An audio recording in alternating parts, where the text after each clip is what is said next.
La tirotoxicosis se da por un exceso de la hormona tiroidea circulante y cuando sea de origen endógeno puede ser la complicación de un hipertiroidismo.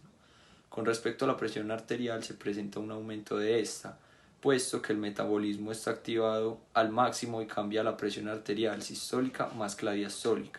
Además, en la frecuencia cardíaca se puede presentar arritmias porque las hormonas tiroideas actúan sobre el nodo sinusal aumentando su actividad. También provocan sudoración excesiva y sensación de calor. Al paciente le puede presentar fiebre sobre los 38 grados. En cuanto a la glucemia, produce un estado de hiperglucemia porque las hormonas tiroideas aumentan la absorción de glucosa en sistema digestivo y estimula la gluconeogénesis y la glucogenólisis, y además de esto puede causar hiperactividad, nerviosismo, crisis vasomotoras, irritación y dificultad para dormir.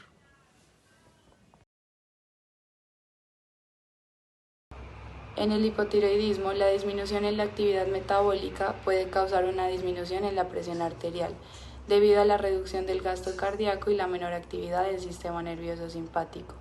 La disminución en la producción de hormonas tiroideas puede llevar a bradicardia, ya que hay una reducción en la actividad del sistema nervioso simpático y hay menor sensibilidad de los tejidos al efecto de las catecolaminas. La reducción en la producción de hormonas tiroideas también puede disminuir la tasa metabólica basal, lo que resulta en una menor producción de calor corporal y puede llevar a la hipotermia o la sensibilidad al frío.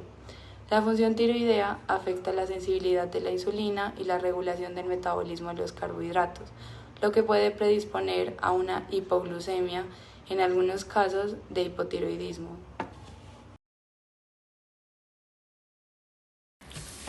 El síndrome de Addison se da por una insuficiencia en la glándula suprarrenal y baja la producción de mineralocorticoides, andrógenos y glucocorticoides.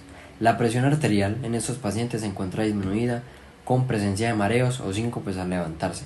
Por otro lado, la frecuencia cardíaca está elevada porque se intenta que no se disminuya la perfusión en los tejidos. Los pacientes se encuentran con taquicardias desproporcionadas y la temperatura se va a encontrar baja 35 a 35.5, pero pueden llegar a tener fiebre. En el ámbito de la glucemia, estos se encuentran hipoglucémicos por reducción de glucogenogénesis y falta de glucocorticoides. Y por último, en el estado mental se presentan síntomas como irritabilidad, depresión y muy poca tolerancia al estrés. La cetoacidosis diabética es una patología donde el cuerpo no tiene la suficiente insulina para permitir la entrada de glucosa a la célula. Se presenta una hipertensión arterial por un aumento de los radicales libres en sangre y por el estrés fisiológico. También habrá bradicardia, pues hay una afectación en el sistema nervioso central, generando una depresión en la función cardíaca. La temperatura corporal va a disminuir gracias a la caída de la volemia. En la glucemia vamos a ver que el paciente tiene un aumento, es decir, va a tener una hiperglucemia, un exceso de glucosa en sangre, iniciando una cetoacidosis diabética. Y finalmente, con respecto a la salud mental, vamos a tener que en un estadio muy avanzado de la cetoacidosis se puede dar una desorientación, confusión y letargia.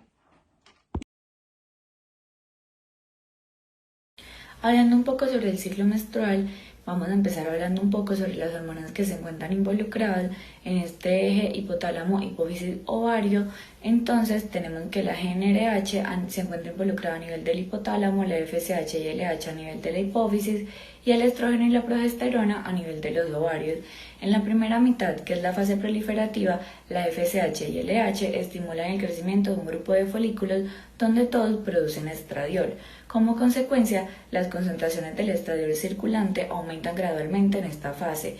Al estradiol estimular el crecimiento rápido del endometrio se le llama fase proliferativa del ciclo endometrial, que es caracterizado por una frecuencia de pulsos altos de GnRH y LH. Y ahora hablando un poco sobre la maduración del folículo, tenemos que se dan 7 fases. La primera es la fase del folículo primordial en reposo. El segundo sería el folículo preantral en crecimiento, tanto el primario como el secundario. El tercero sería el folículo antral en crecimiento, que sería el terciario, el cuarto sería el folículo dominante, también conocido como folículo de Graf, el quinto sería el folículo dominante en periodo preovulatorio, el sexto es cuando se da la formación del cuerpo lúteo y el séptimo sería el folículo ya atrésico. Ya refiriéndonos un poco a la ovulación, tenemos que se da hacia el final de la fase folicular, cuando las concentraciones de estradiol son máximas. El efecto del estradiol sobre el hipotálamo y la hipófisis cambia de una retroalimentación negativa a una retroalimentación positiva y como resultado se tiene un pulso grande y transitorio de LH y un pequeño aumento de la FSH que se da por parte de las células gonadotropinas.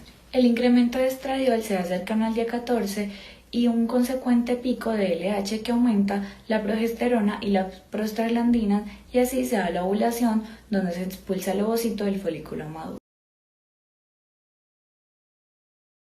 Los glucocorticoides exógenos inhiben la producción de CRH y ACTH. En muchos casos, la función del eje se recupera tras unas semanas o meses del retiro de dichos fármacos. Sin embargo, los pacientes pueden quedar con una deficiencia suprarrenal secundaria y definitiva después de haber suspendido el medicamento 3 años atrás.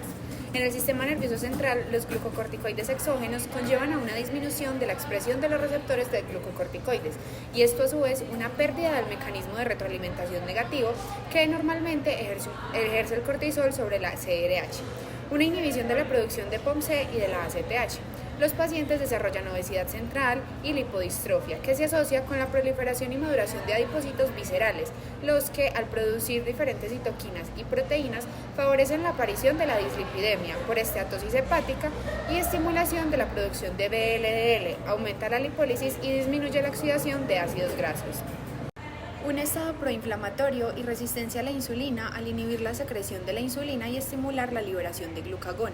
Es una hormona que incita a la glucogenogénesis y la glucogenólisis. En el músculo afectan la activación del receptor de la insulina, la expresión de los receptores GLUT4, la activación de glucogenosintasas y la síntesis de proteínas. La liberación de ácidos grasos libres de cadena larga libera un efecto tóxico para la célula beta.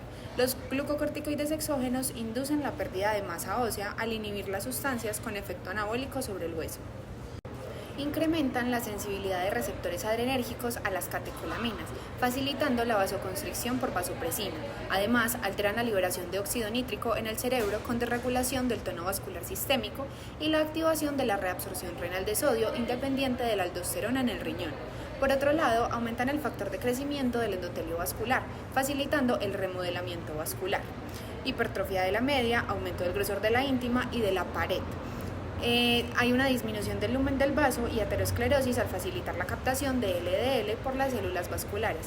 Finalmente, los glucocorticoides son metabolizados por un sistema enzimático hepático, que son los citocromos, lo que puede generar interacciones farmacológicas. Varios fármacos pueden generar interacciones y el metabolismo de los glucocorticoides independientemente a la vía por la que se utilicen, facilitando la aparición de un síndrome de Cushing al aumentar su concentración sérica o retardo en el metabolismo. Se ha estudiado que la función principal de la vitamina D está relacionada con la salud ósea y el almacenamiento que mantiene el metabolismo de calcio y fósforo en la normalidad.